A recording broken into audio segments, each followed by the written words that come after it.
Welcome to the virtual worship service of the Unitarian Universalist Fellowship on the Emerald Coast.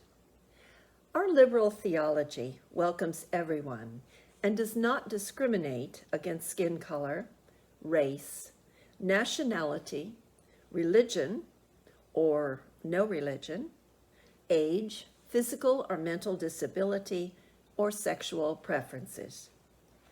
As we near the end of 2020 and prepare to celebrate the beginning of a new year, we might be tempted to dwell on the hardships and deprivations that many of us have suffered in these past many months.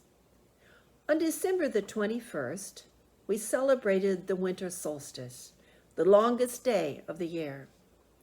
The holiday lights are gone, and even though our days will gradually grow longer and finally lighter, there will be many more dark days before the sunlight grows stronger.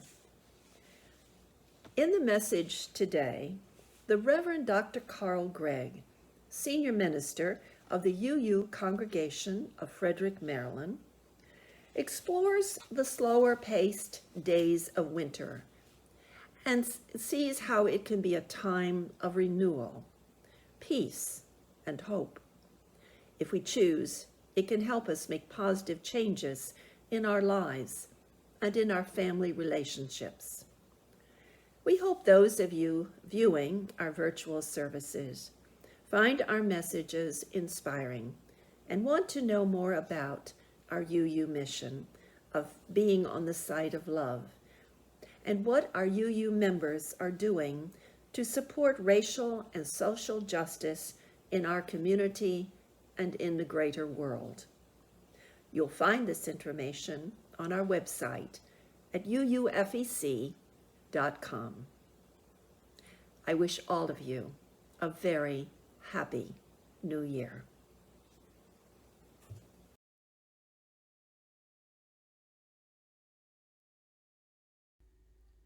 Winter Solstice, Chalice Lighting by Ariel Hunt Brondwin.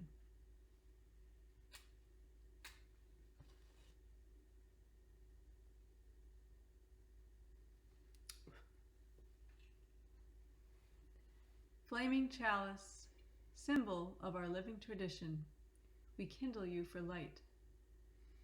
Light in this darkest season of the year. Light to reveal the sources of greed and hate among us. Light to guide our way forward together. Flaming chalice, we kindle you for love. Love to keep our hands and hearts warm in the wintry cold.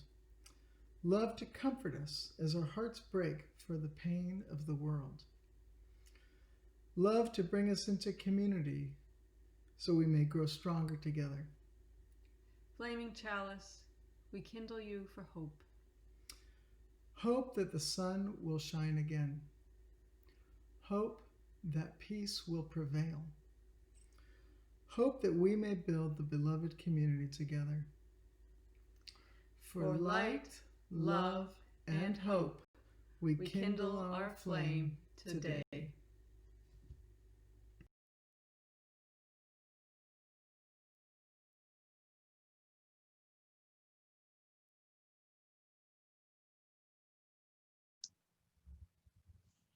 So welcome to Time for All Ages for the last Sunday in 2020. I tried to find a book that would talk about New Year's Eve and New Year's Day, and I couldn't really find anything that I liked. So I made a book, sort of. And my book is called How Do You Celebrate the New Year? So the first thing you have to do is determine exactly when the new year is before you can celebrate it. And we generally say that the new year begins at midnight on December the 31st. That's when the first day of the new year begins. But just because we designate January 1st as the first day of a new year doesn't mean everyone around the world does. New Year in the Jewish calendar, which is called Rosh Hashanah, occurs in September in our calendar, and it's now the year 5781. A day in the Jewish calendar starts at sundown, so you don't have to stay up to midnight to start the new year. Chinese New Year, which is Chinese years on a lunar calendar, occurs towards the end of January or early February in our calendar. The Hindu calendar is really, really complicated, and I tried to look into this, but it really is, and it's different for different parts of India. But the new year occurs sometime around the time of the spring equinox, which is March. The Persian calendar is also very interesting and also starts the year around the spring equinox. Now, some people consider the winter solstice, which is just passed, as the beginning of the year. And then there's the Julian calendar, which is what was used in Western countries before we fixed it with the Gregorian calendar. And in the Julian calendar, February is the last month, which is why when we have a leap year, it's stuck on the end of February instead of just on the end of the year, because February used to be the end of the year. When I was a child, I always thought that the first day of school felt more like a new year than this arbitrary January 1st, New Year's Day. And so New Year's Day was the day after Labor Day, because that's when school started. So once you've decided when you will celebrate your new year, then you have to decide how you will celebrate. So what do we usually do? We usually stay up until midnight on December the 31st and drink champagne and watch this big silver ball drop in New York. And we have a lot to drink and we party, except we might not do that this year. But of course, the New York ball has not always been there. The first ball drop occurred on December the 31st, 1907. And it's occurred every year except for 2 years during World War II. And then on January 1st, we watch football and make resolutions that we completely forget about a week after the New Year's. So what do other cultures do? The Chinese New Year festival lasts for 15 days and starts with a lot of preparation that involves cleaning the house and everyone getting fresh haircuts and preparation of special foods. And then the lions come out to scare away last year's bad luck, along with fireworks. And then at the end is the Lantern Festival. And then we wake up the dragon. So this is also the time when the kitchen god goes back up to heaven and reports to the Jade Emperor on how you've behaved the whole year. And this can either add years to your life or take years away from your life.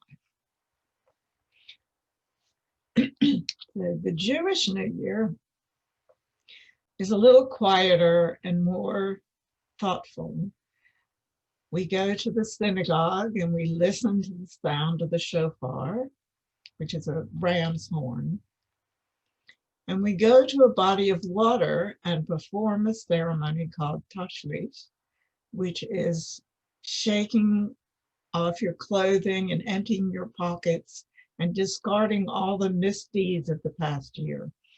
And it's better, well, this body of water has ducks in it, but it's better if it's a body of water with fish in it, because fish don't have eyelids, so they don't close their eyes, just like God, who is always looking at you. So wow, we have kitchen gods reporting on us and fish watching us all the time, and Santa and the elf on the shelf, and we're just being watched all the time.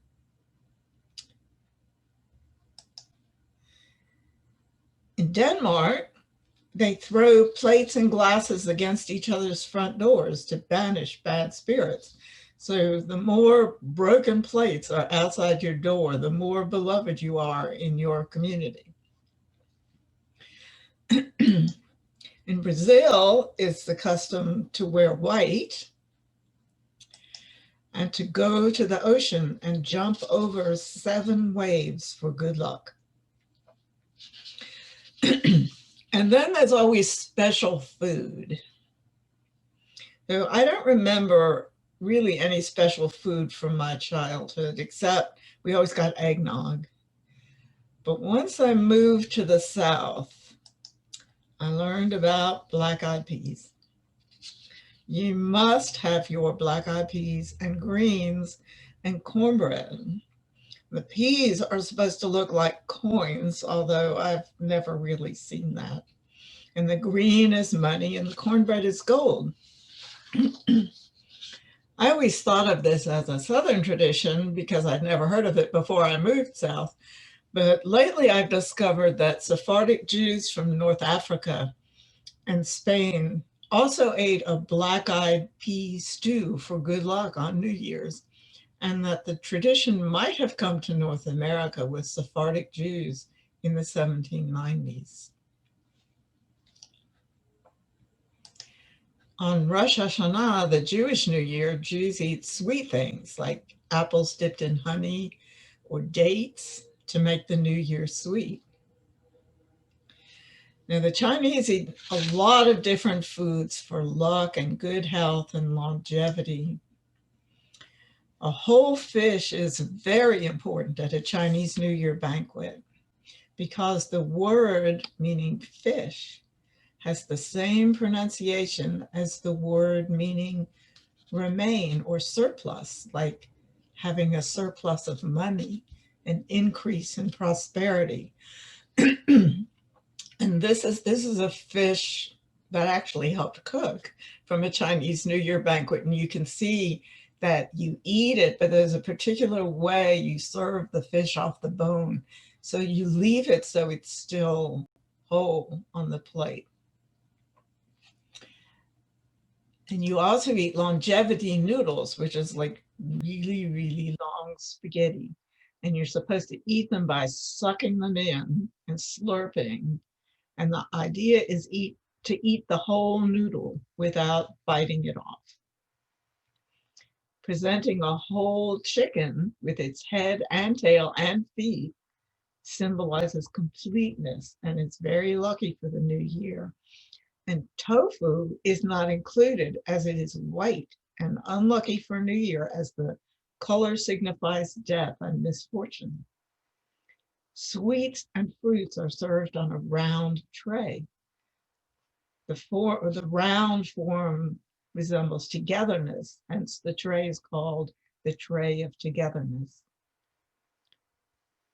In China and other Asian and South Asian countries, rice also promises prosperity. And I'm not sure if this is connected, but the black-eyed peas and collard greens comes up in another dish from the South called Hapinjan, which is black-eyed peas and rice and greens.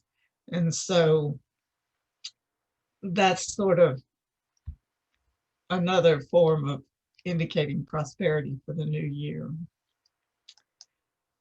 Now, a tradition in Spain and in Spanish countries that were Spanish colonies consists of eating a grape with each clock strike at midnight. So as the clock is striking 12, you eat a grape. And that's a lot of grapes, I'm telling you. It's pretty quick to eat 12 grapes, but it's one for each month of the year. And this leads to a year of good luck and prosperity. And this is a little bit kind of newer tradition, is the peppermint pigs of Saratoga Springs. And I don't know if you've ever heard of them, but the tradition is this candy pig, peppermint pig, gets passed around the dinner table, and each person uses the hammer to knock off a little piece and shares something that was a bit of good fortune from the year that just passed. And it's hoped that this will bring good luck and prosperity for the new year ahead. So eating round or ring-shaped treats symbolizes coming full circle and leads to good fortune. And in Dutch homes, little round donuts called oliebollen or oil balls are served, and they're sort of like beignet with raisins.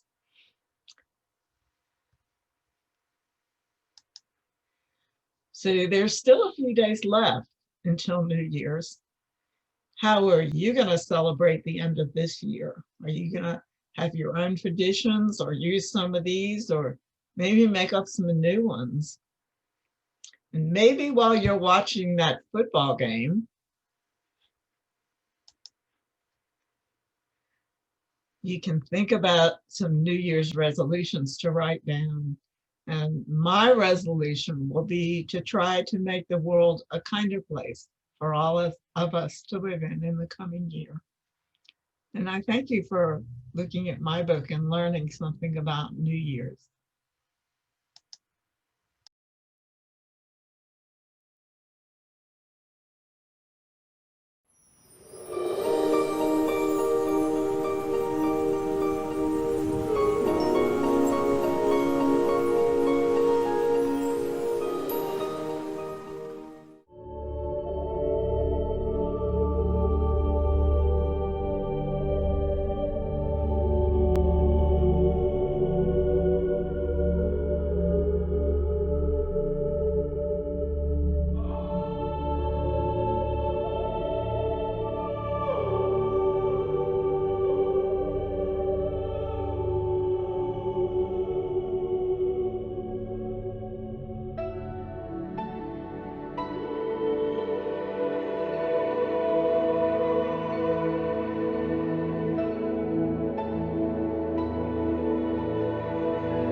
My favorite season is summer, but I aspire to love the winter.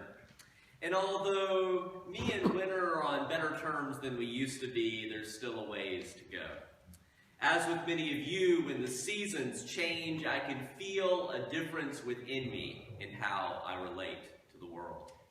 For the past few years, I've kept an exercise log, and I noticed recently, looking back, that starting around mid-November, as the days started to get darker and colder, that I had stopped exercising for almost a month without even noticing. I'm now back in the game, but the larger point is an invitation to be attentive to how the external rhythms of the seasons manifest within us, and consider how we might relate to the various seasons more intentionally.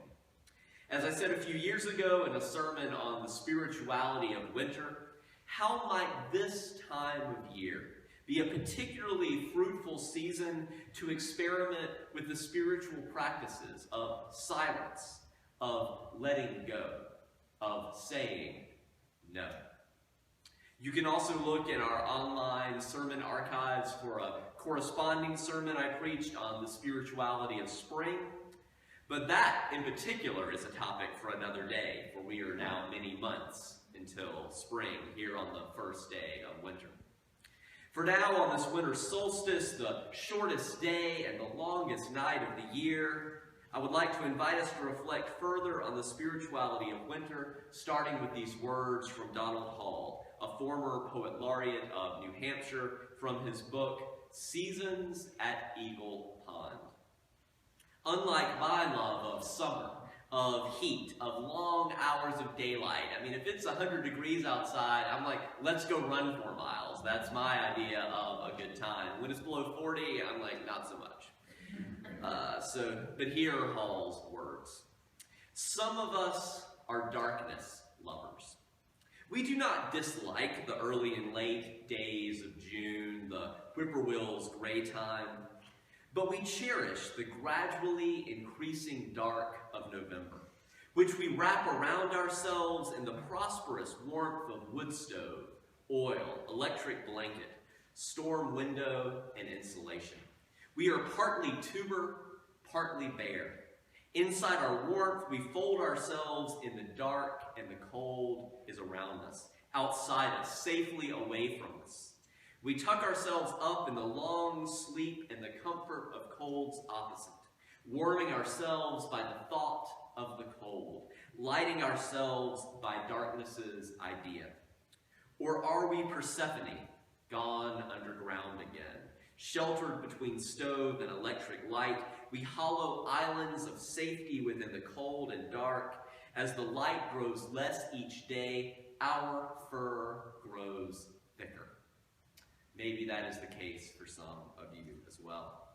Or as the spiritual writer Barbara Brown Taylor said in an article a few years ago about redeeming darkness, she says, ask any expectant mother if she wants her baby to come early, and she will say no. As badly as her back hurts, as long as it has been since she has last seen her toes, she is willing to wait because the baby is not ready yet. The eyelashes are ready, but not the fingernails.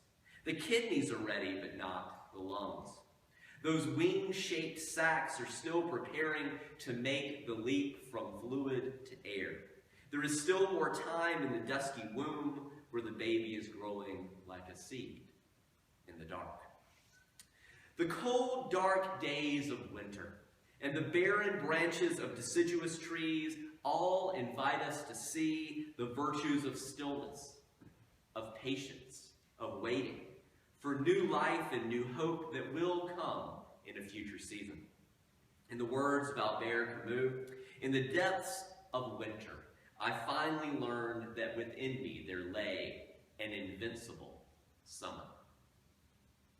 In reflecting on these themes, it's vital to name that not only are we here in the Northern Hemisphere entering into a season of winter and darkness, but also we in this country are in a season of tragic reminders of pervasive racial injustice. as we continue to reflect on what it means today, on the darkest day of the year, to experiment with the spirituality of winter. Consider these words from our UU religious educator, Jackie James, about conscious and unconscious associations with words like dark and night and black. She writes, blackmail, blacklist, black mark, Black Monday, black mood, black-hearted, black plague, black mass, black market. But good guys wear white. Bad guys wear black. We fear black cats in the dark continent, but it's okay to tell a white lie. Lily white hands are coveted, and it's great to be pure as the driven snow. Angels and brides wear white. Devil's food cake is chocolate, and angel's food cake is white. We shape language, and we are shaped by it in both conscious and unconscious ways. In our culture, white is esteemed, it's heavenly sunlight, clean, pure, immaculate, innocent, beautiful. At the same time, black is evil, wicked, gloomy, depressing, angry, sullen. Ascribing negative and positive values to black and white enhances the institutionalization of our culture's racism.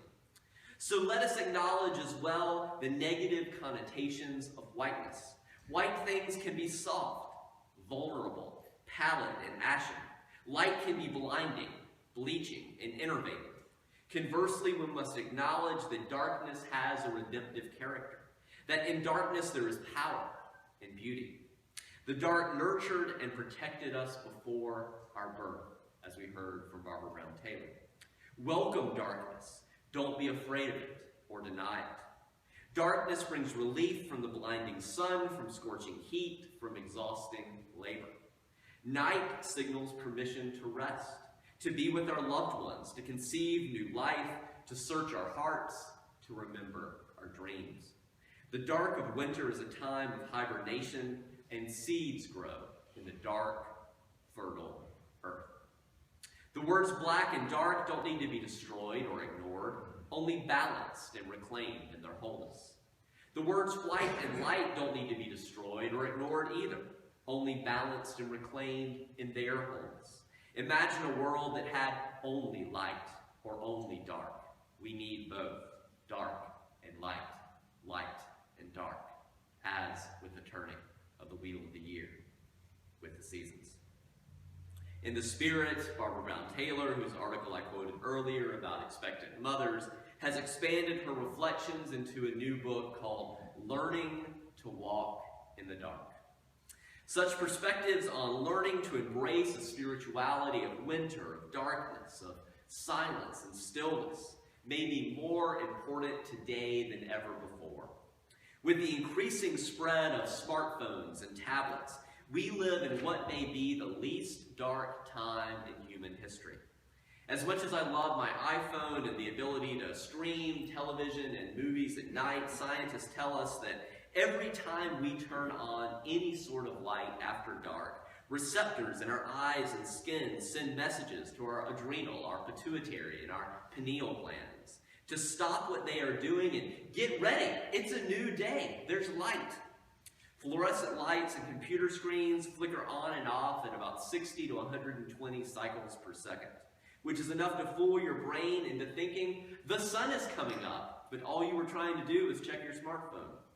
Even the light from a cell phone charger or glow-in-the-dark light clock can cue your body that morning is underway.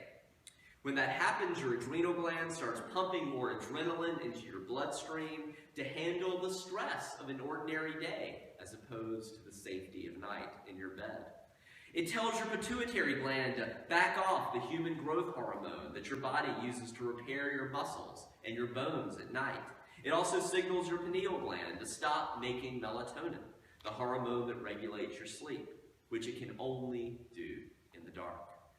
No wonder sleep aids have their own section in the supermarket. So as grateful as I am for the advent of widespread electrical light and the miracles of modern technology, there are ways that these quite recent inventions of human technology cut against the grain of our circadian rhythms that have evolved to function over billions of years. I'm reminded of a time about a decade ago when I was on a 5-day backpacking trip in Wyoming's Bridger Wilderness. When you're in a state like Wyoming with a low population density and then 2 full days into hiking in and uphill in a wilderness, mountainous area, light pollution is drastically reduced from what we're accustomed to. I remember getting up in the middle of the night and being stunned with the sheer resplendence of the night sky, far beyond what I was accustomed to seeing even when visiting what we call the country, right? Which just means anywhere outside the city. As Taylor writes, the Milky Way, about which Ovid wrote more than 2,000 years ago, is now invisible to 2/3 of the population living in the United States. If this doesn't bother you, then maybe you've never stretched out above your head like a meadow, the stars. Lie down in it, even with your eyes, and you risk wondering things that will leave you dizzy for days. As we consider the implications of the disappearing darkness from our lives with the advent of modern technology, it's important to keep in mind that earlier quote from the religious educator Jackie James about the consequences of the positive connotation bias for light and the negative connotation bias for dark. In religion, one place this impulse and this bias has been particularly present in a way that it has impacted Western culture is in Orthodox Christianity. It's in other places as well. In the Bible, when God is angry with people, they are plunged into darkness. Locusts darken the land. People grope in the night, in the dark without light, for the day of the Lord is darkness and not light. Light stands for knowledge and darkness ignorance. 1 John 1:5 says, God is light, and in him there is no darkness at all. The male pronoun him in that sentence is no coincidence. As we talked about a little bit last week in my sermon on Exodus, Gods, and Kings, part of the problem is that God, given our patriarchal past, has for the most part been understood as male. And in classical archetypes, masculinity has been associated with classical descriptors like bright, hot, hard, active, above, up, external, and solid. Similar words that are connoted with seasons like summer, the opposite of this time of year. Femininity, in turn, is traditionally described as dark, cool, soft, still, down, interior, empty. Similar words to winter. And although our culture is moving towards a more nuanced and mature understanding of gender complexity, the perceived value of those two sets of words historically has been deeply shaped by our culture's misogyny, sexism, and heteronormativity. So learning to walk in the dark, coming to embrace darkness, stillness, and the spirituality of winter can be potentially transformative on many different levels, both individually and societally. Along these lines, Taylor points out that too many traditional religions limit themselves to what she calls a full solar spirituality, which emphasizes only the sunny side of faith, which includes a sure sense of God's presence, certainty of belief, and divine guidance in all things, and reliable answers to prayer, always 24/7, and if it doesn't happen, it's your fault. You're not being sunny enough. Reflecting on her childhood, she writes, I was suffering from the full solar version of Christianity, dedicated to keeping young people like me out of as many dark places as possible, including but not limited to smoky nightclubs, back alleys, dark bedrooms, shady dope dens, and dim jail cells. And in many ways, it was just what I needed at the time. The problem is that full solar spirituality can cause an arrested development in one's theology if you stay there. When faced with the complex problems of the adult world, full solar spirituality can only reply with saccharine slogans such as, God won't let you be tested beyond your strength. And those saccharine slogans are inadequate to the dark nights of the soul that will inevitably come our way. As she has grown older and wiser, Taylor writes that she has increasingly found the need to move from a full solar spirituality to what she calls a lunar spirituality. in which the divine light available waxes and wanes with the seasons, as do the phases of the moon. These sorts of insights are why we added a sixth source to our Unitarian Universalist list of sources, the spiritual teachings of earth-centered traditions, which celebrate the sacred circle of life and invite us to live in harmony with the rhythms of nature. If you're curious to learn more, you can drop by tonight's winter solstice ritual, come to one of our monthly full moon labyrinth walks, or our labyrinth is right here between the sanctuary and the chapel, is always there. So you can come here and walk it at a time that feels right to you in solitude.